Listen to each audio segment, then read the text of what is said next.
Gente, o nosso bate-papo agora aqui no blog do Mazzuti é com o coordenador da Defesa Civil do município de Taquara, Matheus Modler. E o assunto que eu trato com ele é sobre a questão da invasão ali na bifurcação, onde começa a RS 239, a duplicação, onde termina quem vem de lá para Rolante, Taquara para Rolante, quem vem daqui para Taquara, de Rolante para Taquara, a cada dia está aumentando mais o número de casas ali.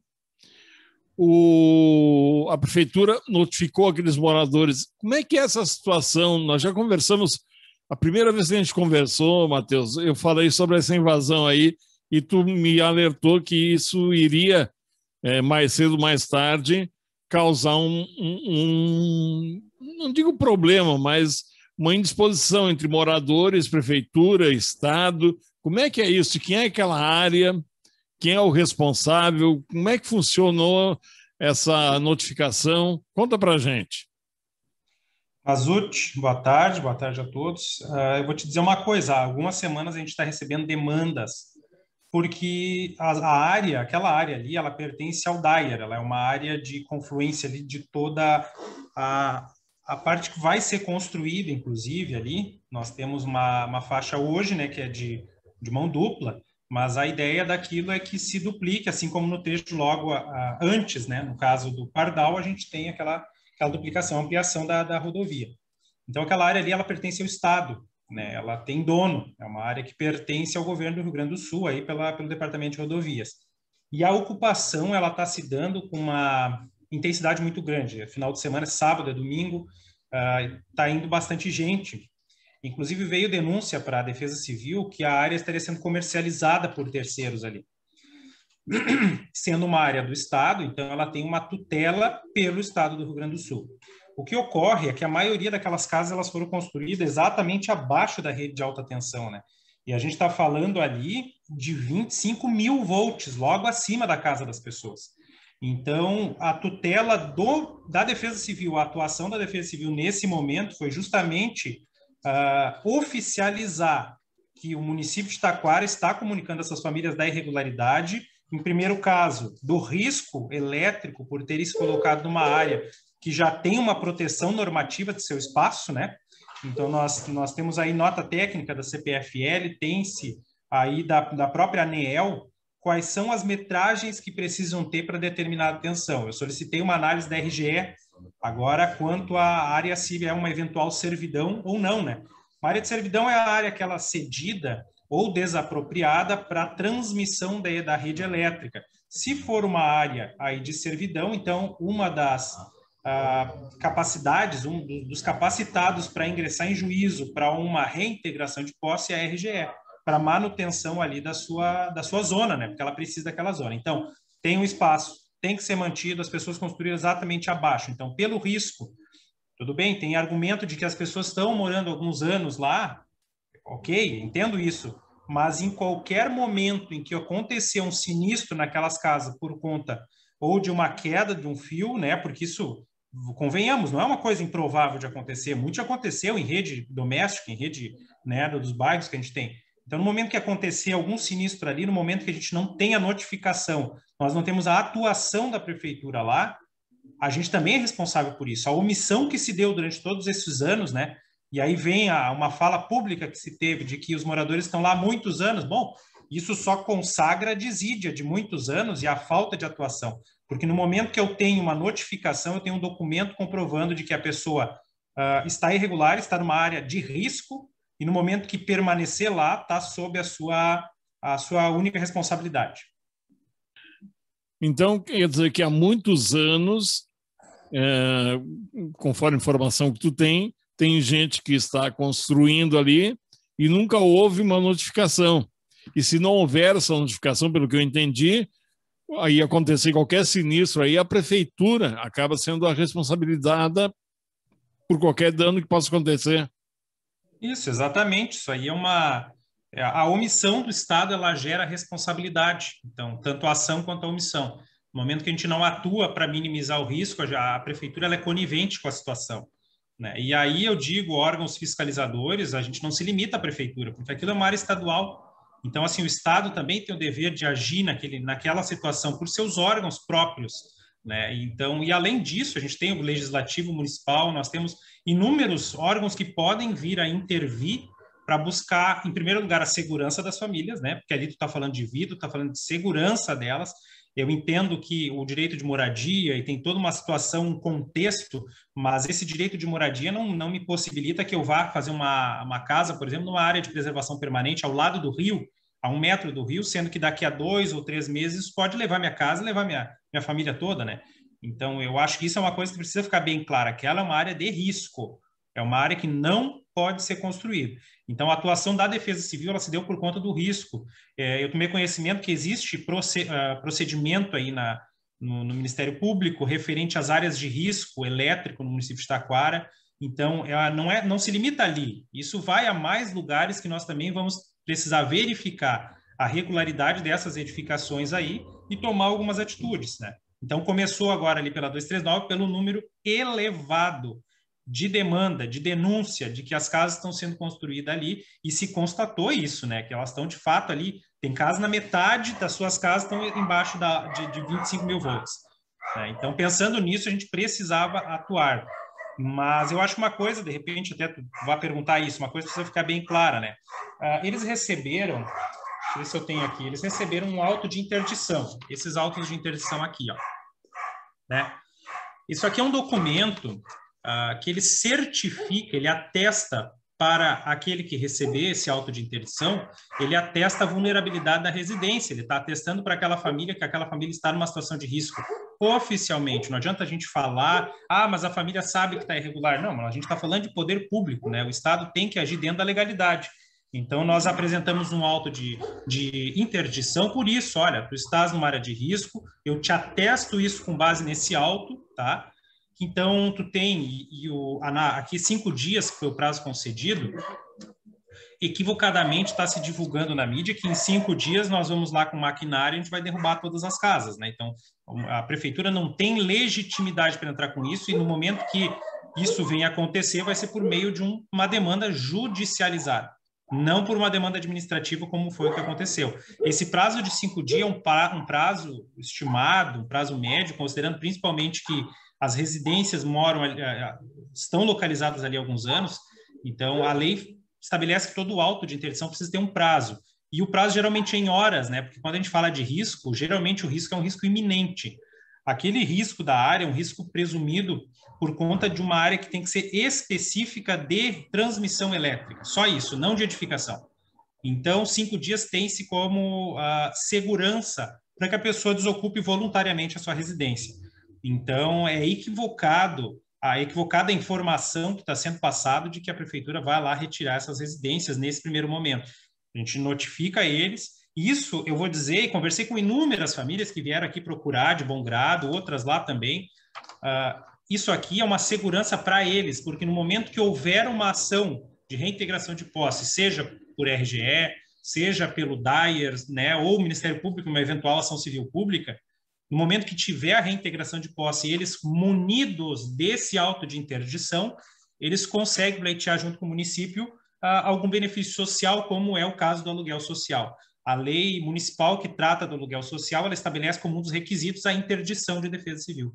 Então, no momento que a gente simplesmente não atua e as casas os moradores acabam recebendo um processo judicial aí pelo oficial de justiça sendo intimado para desocuparem as suas residências, elas ficam ao léu, ficam simplesmente às margens de toda a sociedade. No momento que elas têm esse auto, conseguem pleitear um benefício junto à prefeitura. É bom para aquela comunidade ter documentos, e é pensando nisso que a gente começou a agir dentro da legalidade. Eu antecipo que, conversando com algumas autoridades aí, aquela área é uma área que está sendo discutida judicialmente, né? Então tem aí um olhar do Estado em relação a isso, mas, né, pensando na família, no pessoal que mora ali, a gente se antecipou em dar esses documentos para eles, para que eventual desocupação não voluntária, mas judicial, eles possam vir a ganhar algum benefício com a prefeitura. Enquanto tu falava, eu lembrava um posto de saúde que era o famoso posto do bairro Empresa, ele ficou interditado durante muitos anos, aí não podendo ser usado aquela construção como posto de saúde, porque ficava embaixo da alta tensão. Não sei se tu lembra disso. Brevemente, mas me recordo. Mas houve toda uma polêmica em torno desse posto de saúde, que era um prédio do município, é um prédio do município. E hoje, não sei se é o CRAS que funcionava lá, funcionava alguma coisa lá que não era posto de saúde, era outra coisa, né? O vereador Telmo disse que a prefeitura tem que colocar, tem que dar moradia para as pessoas que estão aí. Ele foi lá, fez um vídeo junto com o pessoal, acusando aí a prefeitura de estar querendo tirar o pessoal de lá, dando um prazo de 5 dias. Até onde o vereador Telmo tem razão nessa questão toda? Essa é uma discussão muito grande, tá? É muito ampla. E assim, eu respondo perguntando: essas casas que estão sendo construídas hoje lá, elas também vão fazer jus a receber uma moradia da prefeitura? Essas casas que forem construídas na semana que vem, até que vá um oficial de justiça lá intimar eles de uma eventual desocupação da área, vão ser beneficiadas pelas residências, né? Qual vai ser a análise que vai ser feita para a concessão disso? Então, o direito de moradia constitucionalmente consagrado para as pessoas, né? E eu costumo dizer que, na verdade, nenhum direito ele é absoluto, nem mesmo o direito à vida, né? E isso não é eu que estou falando, isso é uma doutrina, né, do direito. Então, não existe direito absoluto. O direito à moradia, ele é um direito devido, pleiteado há muitos anos, né, e que envolve os entes, todos os entes federados. Nós trabalhamos aí com a União, e isso me vem à memória que alguns anos atrás se tinham alguns projetos de ação social, como era projeto de habitação a nível nacional. O Estado do Rio Grande do Sul possui também a sua obrigatoriedade de fazer toda uma reorganização habitacional e incentivo a essas ocupações. O Morar Legal foi um dos projetos que se teve também alguns anos atrás. Então, fato é que durante alguns anos se teve um investimento habitacional de cima para baixo. Se a gente parar para pensar assim, bom, o dever que o município tem com a saúde pública, por exemplo, é um dever muito grande, né? Nós temos que ter uma saúde excepcional por conta do imposto. A gente tem que ter uma educação excepcional. Nós temos que ter moradia para todos. Ok? Isso todos sabem, né? E agora, dentro da realidade do que o município enfrenta e todos os municípios brasileiros enfrentam, seja por pandemia ou que não fosse a pandemia, isso não fez, a obrigatoriedade ela não fez por si só com que casas fossem construídas, que escolas fossem investidas, que hospitais fossem reformulados. Então, eu entendo que sim, nós temos que buscar ajudar aquelas famílias na medida da nossa possibilidade, como prefeitura. Mas isso não envolve exclusivamente a prefeitura. É uma miopia política achar que tudo se resolve no âmbito municipal, quando a gente tem aí todo um pacto federativo, né, para ser respeitado. Matheus, a situação hoje, a prefeitura notificou os moradores, mas a prefeitura não tem a força de ir lá e tirá-los, mandar embora, dizer, vocês têm que sair daqui, ou botar uma máquina, derrubar as casas. Isso não é com a prefeitura. Exatamente. Como eu tinha falado, né, esse auto de interdição ele vai atestar o risco para aquela família. Se ficar em um eventual sinistro, nós estaremos pelo menos um pouco mais munidos, né, dessa responsabilidade. Mas isso não impede que outros órgãos ajuizem a ação pedindo a reintegração daquela posse. O município não é proprietário daquela área, mas ela não é uma área de ninguém. Ela tem dono, ela é do poder público estadual, ela pertence ao DAER, né? E nos interessa de sobremaneira que as famílias recebam aí um atendimento com dignidade. Então, a necessidade de moradia não justifica, como eu falei, reitero, não justifica a ocupação irregular, né? Nós temos benefícios no município de Taquara há muitos anos, que é a questão do aluguel social, que inclusive existem pessoas hoje que recebem o aluguel social por conta de interdições que ocorreram um tempo atrás. É uma lei que precisa ser reformulada. Ela estabelece aí em torno de 20 pagamentos. É alguma coisa que o município quer reorganizar, até porque entende que, né, isso não pode ser um benefício perpétuo. Então, tem famílias recebendo desde 2014 o aluguel social. E nós precisamos agir numa forma de botar isso legalizado, sustentável, que seja um incentivo para a família, um auxílio naquele momento de desespero. Então, no momento em que eles precisarem sair das suas residências, as famílias que tiverem ali os seus requisitos preenchidos, cadastro junto à assistência social, apresentar os documentos necessários ali, eles vão receber esse auxílio. Então, não é que vão ficar na rua, né, necessariamente. No momento que tiver um aluguel, a gente consegue custear aí um auxílio. Isso é importante frisar, né? A ação ela se deu principalmente por conta da zona de risco. A ocupação irregular de uma área é o seu proprietário que tem legitimidade para pleitear e para postular, né? Então, isso leia-se Estado do Rio Grande do Sul. Bom, Matheus, então, para deixar bem claro mais uma vez, a prefeitura simplesmente fez o seu trabalho da Defesa Civil ir lá notificar que é uma área de risco, mas não tem o poder de chegar lá e derrubar a casa e tirar quem está lá. Isso ficou claro. Outra coisa, tu falaste que tem gente que foi lá para lá, começou a construir no final de semana, hoje está construindo. O que se faz para estancar essas construções? Eu conversei com o Ministério Público hoje de manhã, conversei com a delegada, né? Então, tem uma situação que preocupa também a Polícia Civil, e foi uma das que participaram da ação do sábado, que é justamente pela possibilidade de estar sendo comercializada aquela área, né, por um terceiro. Então, isso pode vir a ser configurado como crime de estelionato, porque a hora está se vendendo uma propriedade indisponível, né? Eu estou vendendo um terreno na Lua, eu estou vendendo um terreno dentro do mar. Então, ali eu estou vendendo uma área de risco, né? Sendo que é vedado esse tipo de atuação. A Polícia Civil e uma área que não está com um olhar para isso. Uma área que não é minha, né? Exatamente. Então, tem gente que tem contrato de compra e venda. Isso vai ser apurado pela autoridade competente, tá? Não vai ser a Defesa Civil. Nossa tutela é o risco, né? E o risco, entendo que atuamos dentro disso, dentro da legalidade. Haverão mais propriedades aí que vão ser vistoriadas no decorrer da semana, na semana que vem. Então, tudo vai de acordo com a demanda que nós temos e a gente vai atuar. Eu recebi até uma como se nós estivéssemos operando especificamente para a desocupação ali da 239 e fechando os olhos para outras ocupações, né?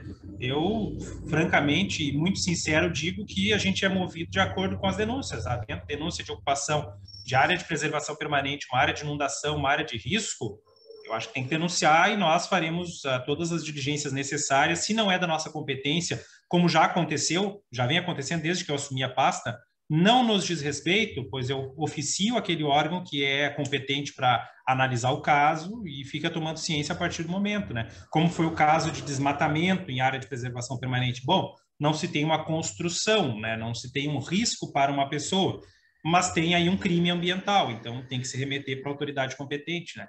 Então, dentro do acontecimento do sábado, e eu acho que isso precisa ficar bem claro para as famílias, enfim, para todos os interessados aí, pela Defesa Civil, pela Prefeitura, não vai haver a reintegração de posse, tá? Não vai haver porque nós não temos legitimidade. Porém, novas ocupações vão ser novamente interditadas pelo risco, as pessoas vão estar cientificadas disso, e todos os documentos produzidos são remetidos ao Ministério Público, a EGR, a Procuradoria-Geral do Estado, que é quem tem aí uma capacidade postulatória para ingressar dentro de terras do Estado.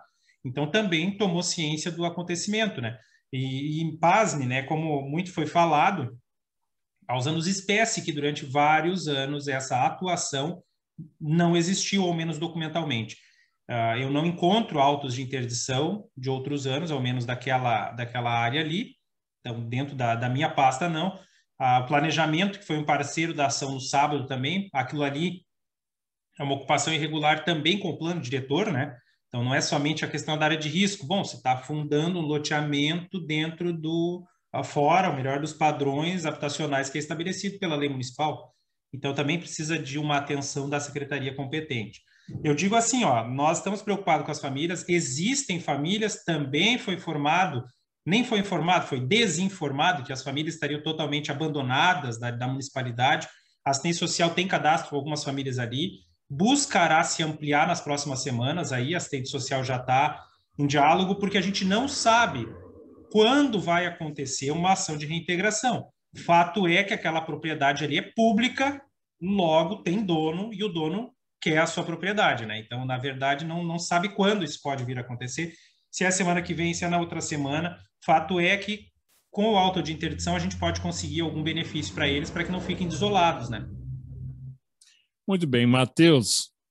Por enquanto, muito obrigado pela tua explicação e a gente volta a conversar sobre esse assunto numa outra oportunidade, tá certo?